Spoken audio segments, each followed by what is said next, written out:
There is a secret inside your body, one that has been trying to protect you since the day you were hurt.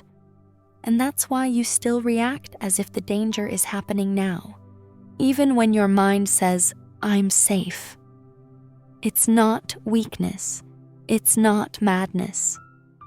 It's your body keeping score of wounds you never deserved. Dr. Bessel van der Kolk says trauma isn't just a memory. It becomes a living reflex trapped deep inside your nervous system. And tonight, I want to show you why your reactions make perfect sense, and how you can finally teach your body that the danger is over. What you're about to hear may explain your entire life. The panic you can't control, the shame that isn't yours, the fear that appears for no reason, the anger you don't understand. For the first time, the science of trauma will connect with the reality you live every day. In this video, I'll guide you through two of Dr. Bessel van der Kolk's most powerful teachings, woven together into one healing journey, with commentary to help you process what you hear and apply it gently to your own life. Take a breath. You're safe here. Let's begin. We have a brain that helps our bodies to survive. And so basically we learn how to get along, and we learn how to manage our lives, and we learn to eat at the right moment and collaborate with other people. And this development of the brain can be really thrown off when something happens and you're at a complete loss about what to do about it. And what causes you to be in a complete loss is usually a state of terror, of like, oh my God. And your whole system collapses. And if you raise babies, you see it happen all the time. Little kids have terrible events all the time. You see kids being extreme distress. And if you're a cool parent, you pick up the kid and you rock them, you sing songs to them, you feed them, and before too long, the kid is calm again. And so the natural way in which people learn to regulate themselves is through each other. But if there's nobody there for you, and particularly if the source of your extreme distress is the very person who is supposed to be there for you, then it really starts affecting the growth and development of not only your brain, but also your personhood. And you start, at the center of the brain, the limbic system, as neuroscientists know that nobody talks about it as much anymore. But there's a neuroscientist at NYU called Rodolfo Linus, who really mapped this out and said, in the middle of our brain is a map of the brain. And the map of the brain is a predictive organ. And that if I sit in a TV show and I suddenly start doing weird stuff, that sooner or later somebody's going to cut off the camera. Or if I start yelling at Benjamin, sooner or later Benjamin is going to yell back at me. And so I know that certain actions have certain consequences on the basis of what I've learned. And if you learn somewhere along the line that something may suddenly happen to you and you'll get raped, you'll get destroyed, you get made to feel completely helpless, your brain starts getting ready for something terrible to happen. And you start spending your energy on trying to control yourself before that energy, that explosive emergency part of your brain blows up and you become a defensive person. You spend a lot of time trying to keep control of yourself, and yet the moment that primitive part of your brain, which basically has no cognition, has nothing thinking, there's an automatic animal type response, the moment it feels like, oh my God, it's happening again, you start acting as if you're getting hurt, as if you're getting assaulted, etc., etc.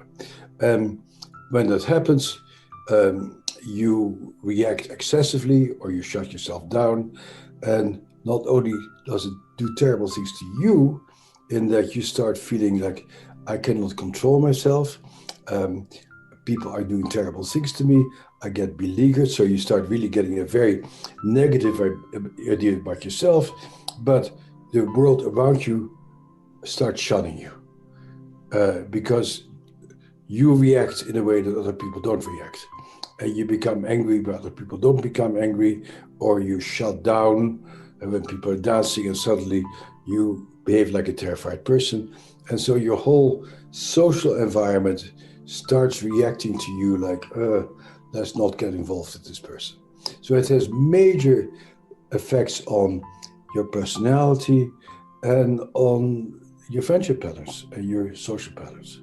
Right. Correct. And that's the outside thing, is people start shunning you, but the inside thing is that you start shunning yourself.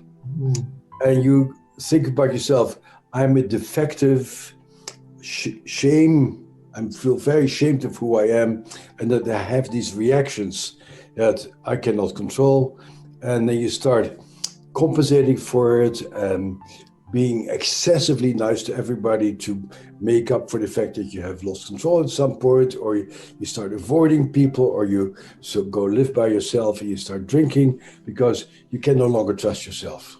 But at the core is that you get stuck somewhere, and that the part of your brain that is in charge of time doesn't know that the threat is over.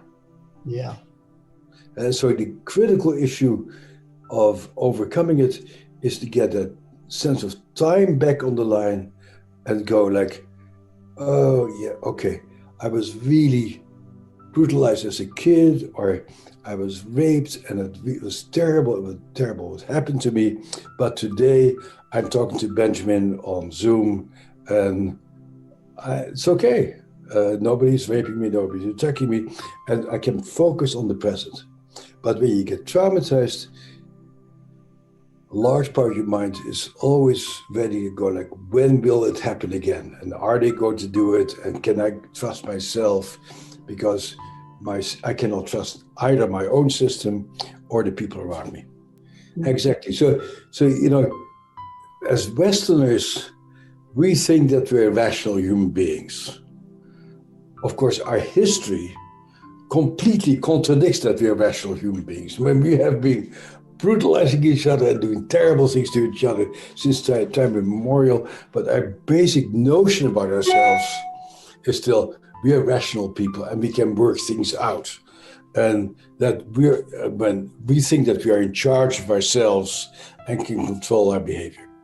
The reality is that about 3/4 of our brain is in the back of our brain that you have basically no control over, and that's in charge of your body. We have a brain in order to steer our body and take care of our body. And so at some point, you need to go to the bathroom. You can say to your primitive brain, don't be stupid, don't waste your time going to the bathroom. But when you need to go to the bathroom, you need to go to the bathroom. And when the primitive brain says, I'm hungry, I need to eat, before long you have to eat. And if you have to sleep, you have to sleep. And you have to breathe. And so basically the whole big part back of your brain is there, just like your dog and just like your cockroach, is there to steer your ways through the world. And then as humans, we got a little frontal lobe on top of it to explain what we do and to understand what we do. It's a marvelous part of the brain. I wouldn't knock it at all.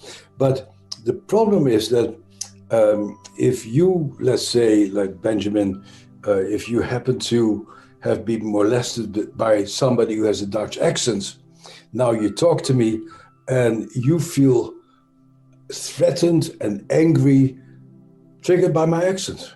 And you can say to yourself, don't get angry with the guy, don't get freaked out by him, because he's a reasonable guy with a funny accent. But the back of your brain is impervious to that rational stuff. And you will have that intense reaction to, let's say, my accent or any number of things. And much of the time, your frontal lobe will not even be able to understand why you freak out so much. And that only when you go into therapy, you go dig inside of yourself, oh, the reason why this guy freaks me out is because he just talked like that uncle who molested me who had his accent. But these are automatic reactions that come from that map that we that gets created for us in the back of our brain as we grow up. So would it be fair to say this is what some people refer to as the limbic hijack? You could call it that. That's not unreasonable. Yeah, it's not only limbic, it goes even deeper than that. Huh? You go into the brainstem, that arousal reptilian brain. And as you know, when people get really, really traumatized, they can become extremely freaked out, extremely angry, very out of control. And then, of course, what happens is that we have these systems where our nervous system communicates with each other. And so we have this mirror neuron system. And here you're sitting in front of me and you look really nice and peaceful. And so I go, oh, and your nicefulness and your peacefulness really becomes part of me. And the kinder you look and the sweeter your voice is, the calmer I feel and the safer I feel.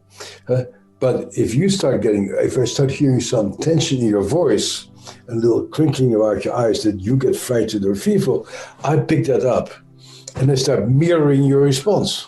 Mm-hmm. Before too long, we'll be fighting with each other because that primitive part of our brain gets activated and our frontal lobe will find all kind of excuses why I should hate you.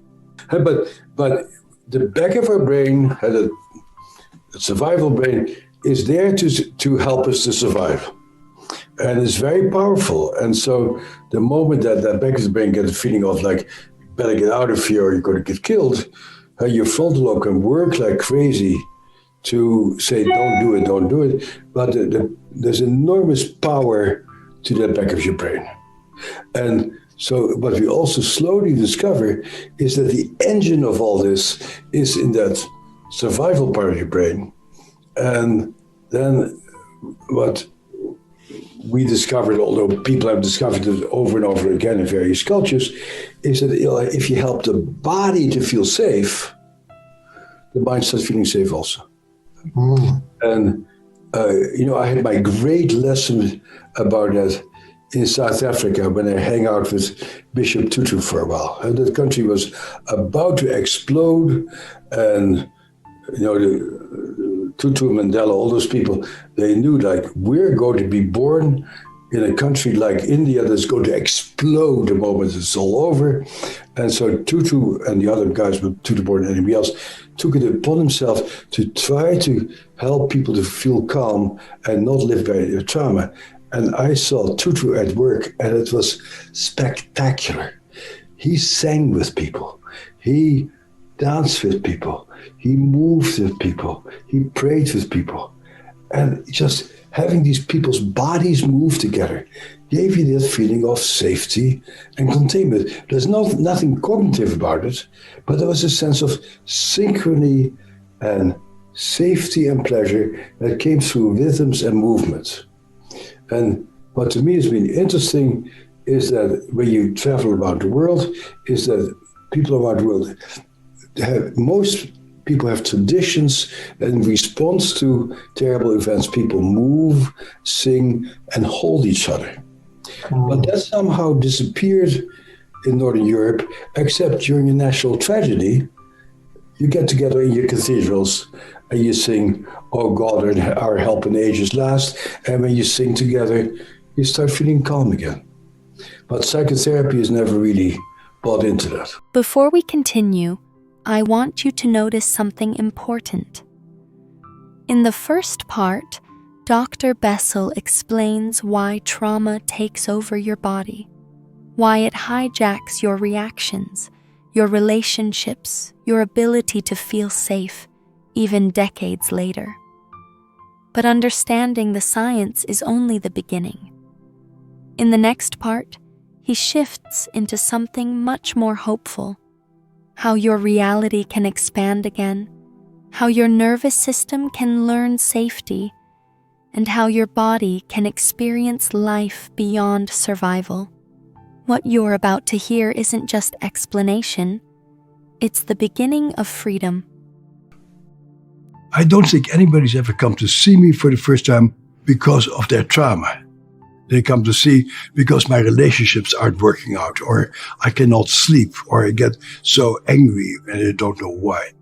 Basically, trauma is being lived out in the present. It's heartbreaking and gut-wrenching sensations. The event that happened is in fact over, but your mind and your sensations keep reliving it, acting like it, feeling like it. Those are automatic reactions of that core part of the brain having to do with survival. So you cannot talk yourself out of feeling this way. You need to have visceral experiences that are different. Create a state in the mind where the mind is able to absorb new ways of looking at things. By expanding our perception box, we can really get to see that the reality that you live in is much bigger than the constructs we have created for ourselves to make sense out of the world.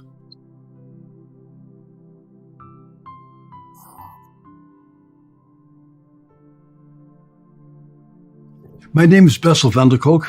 I'm a psychiatrist, author of the book The Body Keeps the Score, and I've been working on trauma all my life. We all are living by our sensations, and our sensations are translated by our mind into certain emotions. Traumatized people, they're living by their emotions and their sensations, but the rational brain does not modify it.